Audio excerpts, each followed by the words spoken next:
Good afternoon po mga kabayan. Ako po si Sam Kasungkad, owner and CEO of Auto Loan Philippines, DTI accredited loan brokerage company, and nag-assist po kami ng mga kliyente na may negosyo at may mga sapat na income na gustong magsanla ng kanilang ORCR without taking the unit.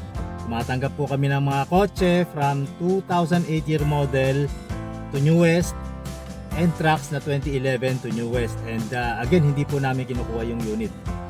Ngayong araw po ay araw ng Lunes, it's February 5, 2024, and nandito po ulit tayo para magbigay ng update sa inyo para sa presyo ng ating fuel.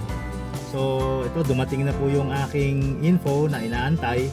Sa diesel po, we have an increase of 1 peso 50 centavos per liter, and then sa gasoline po, it's 0.75 cents per liter.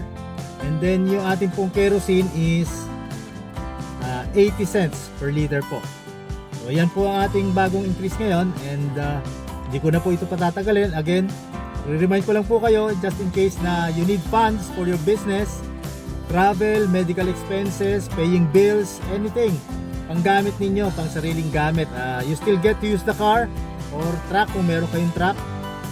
We accept 2008 cars and 2011 trucks. Libre po ang assistance namin sa Auto Loan Philippines, and you can check with DTI na kami po ay accredited as loan brokerage company. So we assist clients for free. Wala po kaming isisingil sa inyo kahit 5. Libre din po mag-process dito ng approval ng inyong ORCR loan. Okay, maraming salamat po at magandang hapon.